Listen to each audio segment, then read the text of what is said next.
حضرت بایزید بستامی رحمۃ اللہ تعالی علیہ آپ کی بارگاہ میں ایک شخص حاضر ہوا، عرض کرتا ہے ہمارے شہر میں بارش نہیں ہو رہی، آپ اللہ کے ولی ہیں، آپ دعا فرمائیں بارش ہو جائے۔ بایزید بستامی رحمۃ اللہ تعالی علیہ پر رقت طاری ہو گئی، رونے لگے، رو کے کہتے ہیں جس شہر میں گنہگار نافرمان ہو اس شہر میں اللہ کی رحمت کی بارش نہیں برستی، میں گنہگار ہوں، میری وجہ سے بارش نہیں ہو رہی، میں شہر چھوڑ کے چلا جاؤں گا، بارش ہو جائے گی۔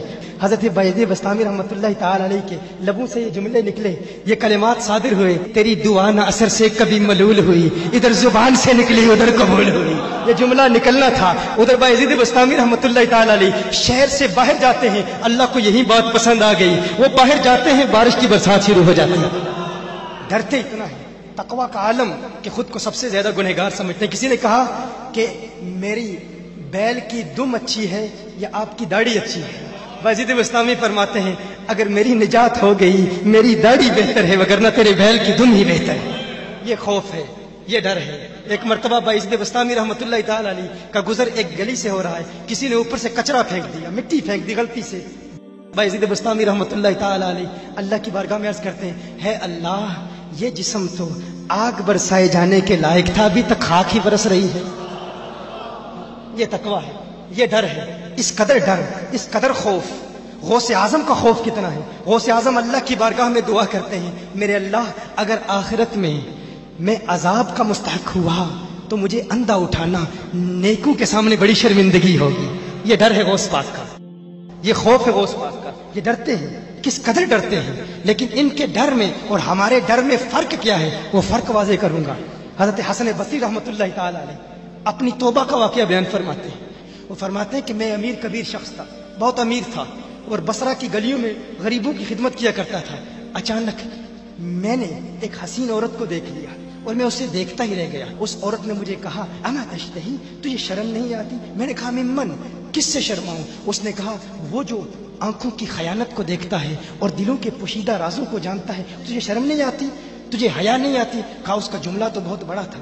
حسن بصری اپنی توبہ کا واقعہ بیان فرما رہے ہیں، فرمایا اس کا جملہ تو بہت بڑا تھا لیکن وہ اتنی حسین تھی، ایسی خوبصورت تھی، میں پھر بھی مسلسل اسے دیکھتا رہا اور دیکھتا ہی رہ گیا۔ اور پھر آخر اس نے کہا کیوں بار بار مجھے دیکھتا ہے؟ میں نے اس عورت کو کہا کہ تیری آنکھیں اتنی خوبصورت ہیں کہ تیری جھیل جیسی آنکھوں میں ڈوبنے کا جی چاہتا ہے۔ اس عورت نے کہا اچھا تو ایسی بات کرتا ہے، تو یہاں انتظار کر۔ وہ عورت اپنے گھر میں چلی جاتی ہے، تھوڑی دیر کے بعد کہا میں انتظار کر رہا تھا، تھوڑی دیر کے بعد اس کی خادمہ آتی ہے، اس کے ہاتھ میں ایک تشت ہے اور اس تشت کے اندر اس پر ایک کپڑا ہے۔ کہا میں نے کپڑا اٹھایا تو اس میں اس کی 2 آنکھیں تھیں۔ اس نے اپنی 2 آنکھیں نکال کے اپنی خادمہ کو دے دی کہ اس کی وجہ سے اس کا دل دین سے دور ہوا ہے، مجھے یہ آنکھیں نہیں چاہیے۔ کہا اس پر ایک کاغذ تھا، کاغذ پر لکھا ہوا تھا مجھے ایسی آنکھوں کی ضرورت ہی نہیں جس سے ایک مرد فتنے میں مبتلا ہو جائے۔ میری بہنیں جو اس گفتگو کو سن رہی ہیں ان کی بارگاہ میں بھی عرض ہے، وہ بہنیں جو گھنٹوں آئینے کے سامنے کھڑی رہتی ہیں فقط اس نیت سے کہ اپنے بالوں کو یوں سنواریں کہ مردوں کو فتنوں میں مبتلا کریں، یا کسی دکان میں جا کر کپڑے خریدتے وقت ان کے ذہن میں فقط یہی خیال ہوتا ہے ایسے کپڑوں کا انتخاب کریں گی کہ جن سے مردوں کو فتنے میں مبتلا کریں۔ یہ بھی امت کی بیٹی ہے جس کی ایک ادا سے ایک شخص ولی کامل بن گیا، حسن بصری بن گیا۔ حسن بصری فرماتے ہیں جب اس کی آنکھیں دیکھی میں تحکم کھو بیٹھا، میں زار و قطار رو رہا تھا، روتے ہوئے میں گھر چلا گیا، پوری رات میں روتا رہا، پوری رات توبہ کرتا رہا، استغفار کرتا رہا۔ حسن بصری فرماتے ہیں فجر کی اذان سنی، اچانک خیال آیا اس عورت کا شکریہ تو ادا کروں کہ جس نے اپنی آنکھیں میرے لیے، میرے دین کے لیے، میرے ایمان کے لیے اور توبہ پر استقامت کی خاطر قربان کر دی۔ کہا میں اس کے گھر گیا، جو ہی اس کے گھر پہنچا تو ادھر اس کا جنازہ نکل رہا تھا، اس کی موت واقع ہو چکی تھی۔ کہا میں رات گھر آیا، میں رات سو گیا، میری آنکھ بند ہوئی، میں نے اس عورت کو خواب میں دیکھا، میں نے کہا کوئی نصیحت کر۔ اس عورت نے کہا کہ جب تنہائی میں ہو اللہ کا ذکر کرتے رہو، اور جب صبح کرو تو استغفار کرو، شام کے وقت استغفار پڑھو۔ کہا میں نے اس وقت توبہ کر لی، ایک عورت میری توبہ کا سبب بنی، ایک عورت کی وجہ سے مجھے توبہ پر استقامت ملی۔ یہی حسن بصری پھر وہ واقعہ بھی آتا ہے، وہ دور بھی آتا ہے، ان کا ڈر کتنا ہے، ان کا تقویٰ کتنا ہے، پرہیزگاری کتنی ہے۔ یہی حسن بصری ایک دن ایک شخص نے حسن بصری رضی اللہ تعالی عنہ سے کہا ہے حسن بصری کیا آپ جانتے ہیں کہ جہنم سے جو شخص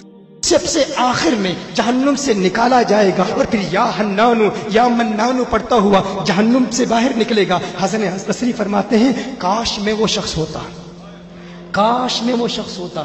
کہا گیا کہ جو جہنم سے سب سے آخر میں نکلے گا، ہزاروں سال جہنم میں رہے گا، یا حنان یا منان بڑھتا ہوا جہنم سے باہر نکلے گا۔ کہا کاش میں شخص ہوتا۔ انہوں نے کہا حضرت آپ کیا فرما رہے ہیں کہ آپ جہنم میں جانا چاہتے ہیں؟ آپ تو بزرگ ہیں، اللہ کے ولی ہیں۔ کہا تم میری بات نہیں سمجھے، وہ جو جہنم سے نکالا جائے گا کم از کم نکلنے کی ضمانت تو ہے، اس سے یہ تو پتا چل رہا ہے کہ ایمان پر موت واقع ہوگی۔ مجھے اپنے ایمان کی ضمانت نہیں ہے، میں نے اس لیے کہا کہ اگر مجھے یہ ضمانت بھی مل جائے کہ میں وہ ہوں تو وہ بھی مجھے قبول ہے، کم از کم ایمان تو سلامت لے کے جاؤں۔ میں کہتا ہوں اللہ فرماتا ہے خوف نہیں ہے، ڈر نہیں ہے، پھر فرماتا ہے یہ ڈرتے بھی ہیں، یہ ڈرتے بھی ہیں، لیکن ان کے ڈر اور ہمارے ڈر میں فرق کیا ہے؟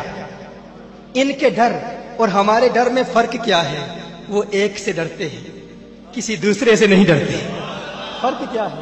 وہ ایک سے ڈرتے ہیں، ایک سے ڈرتے ہیں، کسی دوسرے سے نہیں ڈرتے۔ ہم اس ایک سے نہیں ڈرتے، اسی لیے ہر ایک سے ڈرتے ہیں۔ یہ فرق ہے، ہم اس ایک سے نہیں ڈرتے اسی لیے ہر ایک سے ڈرتے ہیں۔ اسی لیے کبھی سیاستدانوں کے دروازوں پر دستک دیتے ہیں، کبھی مقتدر لوگوں کے پاس جاتے ہیں، کبھی مخیر لوگوں کو تلاش کرتے ہیں، کبھی مالداروں کو تلاش کرتے ہیں اور ان کے دروازوں پر دھکے کھاتے ہیں۔ در در دیے در در نالوں در بن جا ایک دردہ، در در دیے در در نالوں در بن جا، در در اب جانتے ہیں اس کا مطلب کیا ہے، اور در کا مطلب بھی کیا ہے؟ در در دیے در در نالوں در بن جا ایک دردہ، چبل کتا کیوں خویندائیں در بن وقتاں وردہ، در بن وقتاں وردہ۔ بس اس ایک سے ڈرو، پھر کسی کا ڈر نہیں، پھر کسی کا غم نہیں، پھر کوئی پریشانی نہیں۔ محترم احبہ، اللہ کے ولیوں کے قرب کا ایک فائدہ آپ کی گوش گزار کیا، وہ کیا ہے کہ آپ کبھی گمراہ نہیں ہوں گے۔